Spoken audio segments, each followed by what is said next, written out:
Hey, welcome on in, guys. Tobin here with you, and thanks for checking out the channel. Hope you're doing fantastic out there. If you guys could subscribe, that'd be great. Hit the like button, and appreciate you stopping by. So, today, Chris Grier and Mike McDaniel had their State of the Team press conference, and talked a lot about the things I had issues with, mostly with Chris Grier in the last press conference.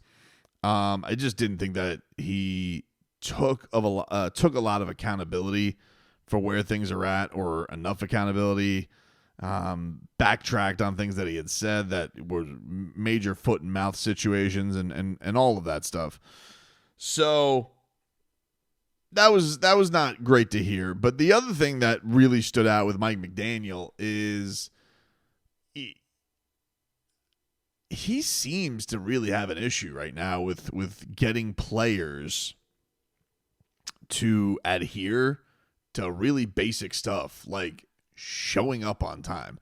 This was a wild thing. You had a lot of players yesterday in the aftermath of their exit meeting with Mike McDaniel, where apparently this was a big talking point, and he made this point today, is that this was a big talking point about being on time. And he goes, that means I got through to him. Like, I don't think that means what you think it means.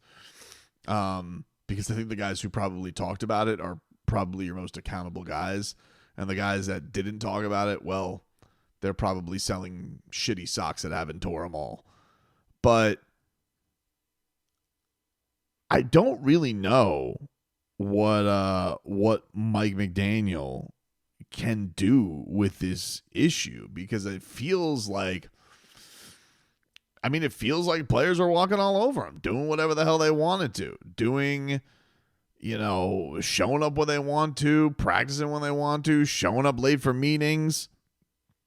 And I think if you look at Mike McDaniel, and it's great that he has this players coach mentality, and he's everybody's friend, and I like the vibe that he has, and he's a little bit of a weirdo. He's long-winded.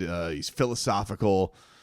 And I think it's creative. I do think he's creative. Sometimes he's too risky. He's a terrible challenger of plays. But he mentioned today, he's just like, yeah, I had to continue to find guys, and I'm not going to continue to just place all the blame even on some of the smallest individuals who are multiple offenders. I'm going to adjust my process and make sure it is a team-wide knowledge at times that if things aren't done with the best interest of winning football, there's a bunch of different reasons. One thing I did learn during the course of the season is finding guys, which is part of the season after season of the NFL league, finding guys that didn't particularly move the needle in the way that it needs to. So I'll adjust as I should as a head coach. And I heard that, I'm just like, geez. So it makes me feel like whoever he was finding, and I'm not going to throw out names, but I think we can all do our own assumptions of who's guilty of such things. Probably a well-paid player. Probably a player that is, not concerned with whatever nominal amount that Mike McDaniel throws his way for fines. It's the old Mr. Baseball from Tom Selleck, where he's like, doubles the fine. The guy's like, what's this for? He goes, that's for the next time. And so what does Mike McDaniel do? If he has a star player, which I'm going to assume this player is probably well compensated, and I think, how many of you guys are Jalen Waddle, Tyreek Hill, Tua Tagovailoa, Jalen Ramsey, Bradley Chubb. Bradley Chubb was one of the guys who called this out. He also didn't play this year. Kind of have a hard time believing it would be about an injured guy. So, whatever, dude. Let's just say whoever this player is, can the Miami Dolphins succeed and move on with this guy not being there, or these players who are not there? Because this thing all has to kind of pull in the same direction. That coach does have to put his foot down at a certain point. And this really is the year to do it. I think with last year, maybe you're a little bit frosty on doing it, because it's like you're coming off an 11-win season. You're basically throwing it up to the injury thing. You come into this year, you're like, all right, let's all hit the ground running here. And it just doesn't seem like the coach can get a handle on that if he's going to keep having these people around. He was asked even today, he goes, well, you talked about fines not being enough. You mentioned Tyreek Hill leaving the game. Does this team need a culture change from the standpoint, or would punitive action if somebody continues to be late or if somebody takes him out of the game? He says, the ultimate ultimatum, which is, it's pretty simple. I think it's important that you let guys know that we're at a point in our team where guys are firmly aware of the expectations. And if you're actually continuing to lead to finable offenses, you're telling me without your words you don't want to be here. I think it's very clear. I don't think it's an indictment necessarily of all, but we are all subject to everyone's actions as a football team, so we'll address those as such. So it sounds like Mike McDaniel's ready to get rid of people. Which, look, that's the only, I really do feel like, look, if you've let guys be lenient, if you've let guys get away with this, even if it was just, even if it just was with fines, yeah, you got to get rid of them. Now, maybe some individuals who take themselves out of games, maybe that's exactly what they wanted, dude. You know, we've been seeing that over these last couple of weeks. Like, hey, maybe they're trying to tell you with their actions and not their words. And I think that that needs to, I think that does need to change, because you can't go into a year where, let's say Tua does get hurt again, or let's say the Dolphins just go into a slump. You know, you kind of have an idea now of like, all right, who are the guys who you can count on in those situations? So he'll have a better idea of that. But to know that this was something that kind of see through already, on top of the idea that this is not the most disciplined team in the world. They're not the toughest team in the world. They don't travel well. They had adversity to face, and they could have packed it up. So, like, I'll give Mike McDaniel credit on that. But also, like, look, sorry to keep bringing it up, but the Dolphins also benefited from a pretty weak-ass schedule to get themselves up by their bootstraps and make it look that way.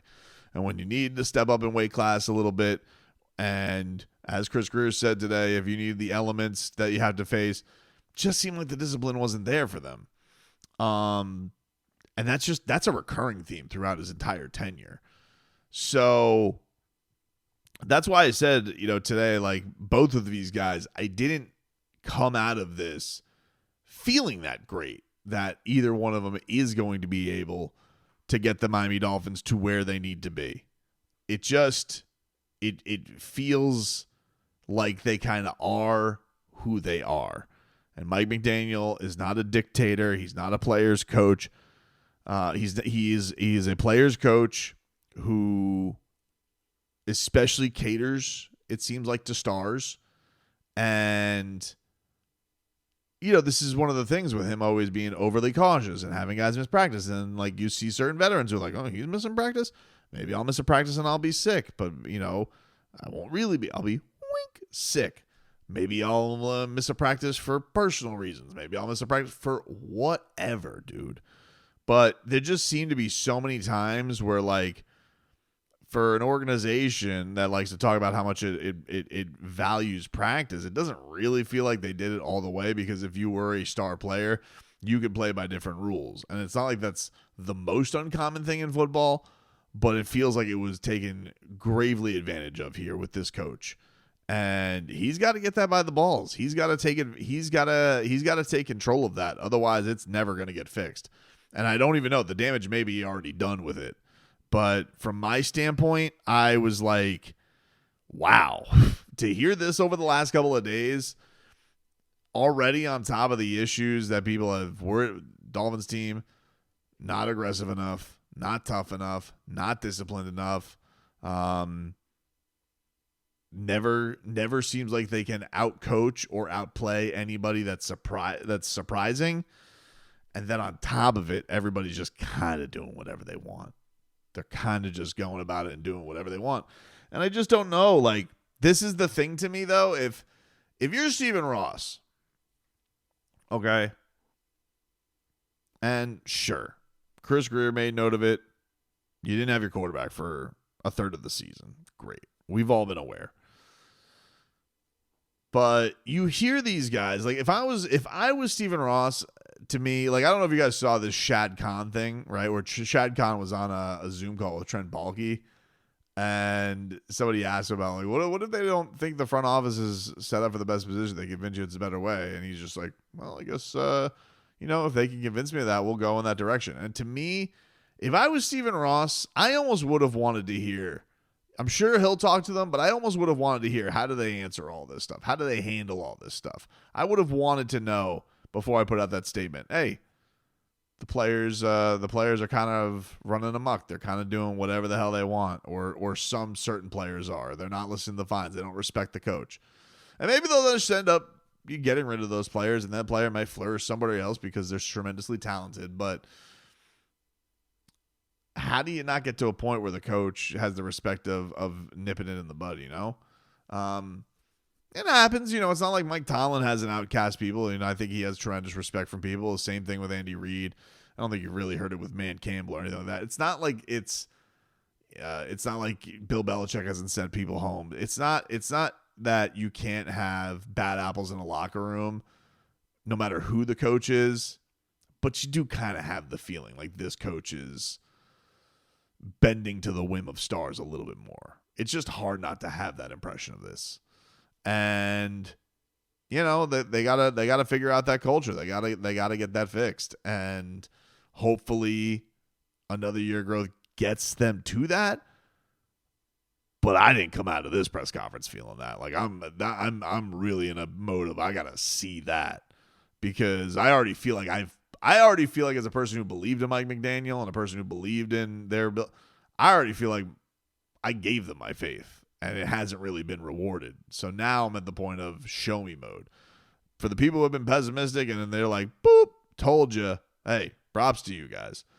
But you probably, nothing could have been said today that would have had you believe. But I genuinely was sitting there. I'm like, all right, let's hear what these guys got to say. I'm just like, oof. Didn't sit well with me.